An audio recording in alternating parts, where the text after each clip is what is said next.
जेव्हा देव आणि राक्षस यांच्यातले युद्ध पृथ्वी आणि स्वर्गात गाजत होतं, तेव्हा गणपती बाप्पांनी आपल्या भक्तांच्या संरक्षणासाठी आणि विघ्न दूर करण्यासाठी 8 वेगवेगळ्या रूपात अवतार घेतले.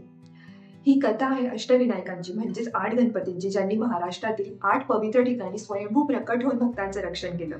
चला एका गावकऱ्यांच्या नजरेतून ही पौराणिक कथा ऐकूया. पण ही कथा सुरू करण्याआधी तुम्ही जर माझ्या चॅनलवर नवीन असाल तर कृपया चॅनलला सबस्क्राईब करा. सकाराम एक साधा गावकरी होता, जो त्याच्या कष्टाळू जीवनात अनेक संकटांना तोंड देत होता. एके रात्री स्वप्नात त्याला गणपती बाप्पा दिसले आणि म्हणाले, सकारामा, माझ्या 8 रूपांचं दर्शन घे, तुझी सर्व दुःख दूर होतील.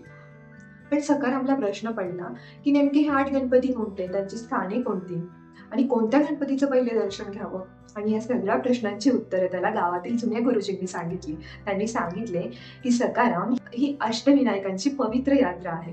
पेशव्यांच्या काळात म्हणजेच 18व्या शतकात अष्टविनायक यात्रा ही अधिकृतपणे प्रस्थापित झाली. ही यात्रा क्रमाने पूर्ण कर, असे केल्याने गणपती बाप्पा तुझ्या सर्व मनोकामना पूर्ण करतील. आणि सकारामची यात्रा सुरू झाली आणि प्रत्येक मंदिरात सकारामला पौराणिक कथांचं दर्शन घडलं. सकाराम मोरगावला पोहोचला. अष्टविनायकांपैकी पहिला गणपती म्हणजेच मोरेश्वर गणपती.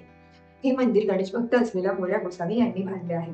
असे सांगितले जाते की येथे गणपती बाप्पांनी मोरावर बसून सिंधुरा राक्षसाचा वध केला होता, म्हणून या गणपतीला मोरेश्वर गणपती असं म्हणतात. आणि सकाराम त्या मोरेश्वर गणपतीला पाहून थक्क झाला. त्या मूर्तीच्या डोळ्यात आणि बेंबीत हिरे बसवलेले आहेत. मूर्तीच्या आजूबाजूला रिद्धी सिद्धीच्या 2 पितळाच्या मूर्त्या आहेत आणि या मंदिराच्या 4ही दिशांना 4 दरवाजे असतील. त्या दरवाज्यांवर गणपतीच्या मूर्त्या आहेत आणि अशी मान्यता आहे की 4 दरवाजे दर्शवतात की 4ही युगात गणपती बाप्पा आहेत. पुढे सकाराम सिद्धटेकच्या टेकडीवर पोहोचला. भीमा नदीच्या काठी असलेल्या मंदिरात त्याने सिद्धिविनायकाचे दर्शन घेतले.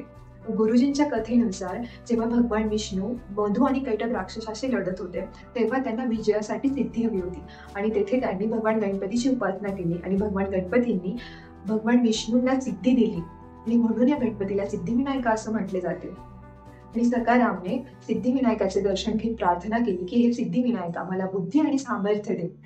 आणि ते दर्शन घेऊन त्याला जणू एक नवीन आत्मविश्वास मिळाला. अष्टविनायकांपैकी तिसरा गणपती म्हणजेच पाली येथील श्री बल्लाळेश्वर.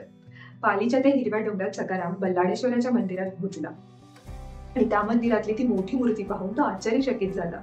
बल्लाळ नावाचा एक तरुण गणपतीचा परमभक्त होता आणि त्याच्या भक्तीमुळे गावकरी लोक त्याला त्रास देत होते, पण गणपतीने दर्शन देऊन त्याला मुक्त केले. सकारामने विचार केला की हा गणपती खऱ्या भक्तांचे रक्षण करतो आणि त्याने त्याच्या कुटुंबाच्या रक्षणासाठी त्या गणपती बाप्पाजवळ प्रार्थना केली.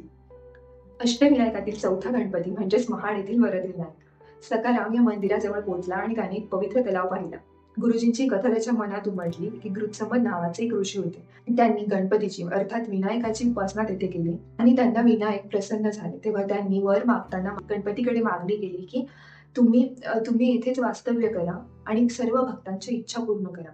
तेव्हा गणपती तेथेच राहू लागले. ते भद्रकवण म्हणजेच आताचे महाड होय. आणि गृत्समद ऋषींनी गणपतीकडे वर मागितला होता, म्हणून या गणपतीला वरद विनायका असं म्हटलं जाते.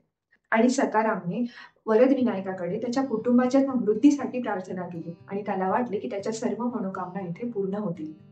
मुळामुठी नदीच्या काठी सकाराम थेऊरच्या चिंतामणी मंदिरात पोहोचला आणि गुरुजींनी सांगितले की एक गुणासुर नावाचा राक्षस होता. त्याने कपिल मुनींकडून चिंतामणी नावाचा हिरा चोरला आणि हे कपिल मुनींना कळल्यावर त्यांनी गणपतीला तो परत आणायला सांगितला.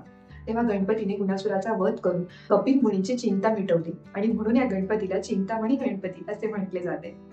हे ऐकून सकारामच्या मनातली चिंता हलकी झाली आणि त्याने चिंतामणीकडे प्रार्थना केली की हे चिंतामणी, माझ्या मनातली भय आणि चिंता दूर कर. अष्टविनायकांपैकी 6वा गणपती म्हणजे श्री गिरिजात्मज.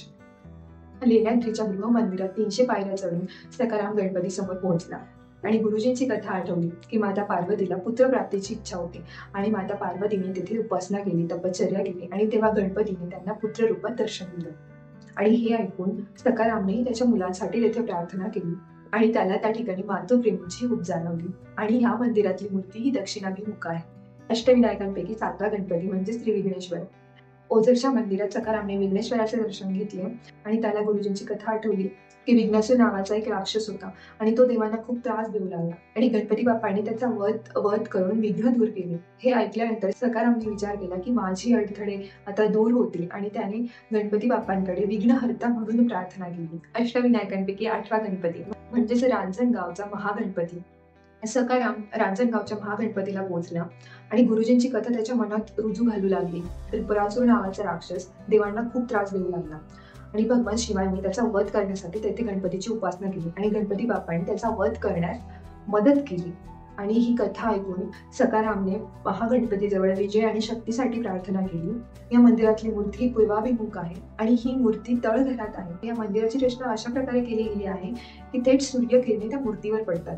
ही यात्रा क्रमाने पूर्ण करणारा सखाराम मोळगावला परतला. मोरेश्वराच्या दर्शनाने त्याला वाटले की त्याचे जीवन आता नव्या उमेदीने भरले आहे.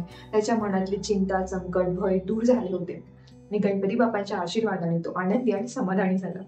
ही अष्टविनायक यात्रा आणि त्याच्या पौराणिक कथा भक्तांना गणपती बाप्पांच्या शक्ती, भक्ती आणि रक्षणाची आठवण करून देतात. प्रत्येक गणपती हा वेगळ्या रूपात आणि वेगळ्या शक्तीने प्रकट झाला आणि याच्या कथा भक्तांना उत्साह देतात की विश्वास आणि भक्तीने सर्व संकटे दूर होऊ शकतात. सखारामप्रमाणे प्रत्येक भक्त या यात्रेतून सिद्धी, शांती आणि समृद्धी प्राप्त करू शकतो. तुम्ही अष्टविनायक यात्रेला गेले आहात का? मला नक्की कमेंटद्वारे कळवा.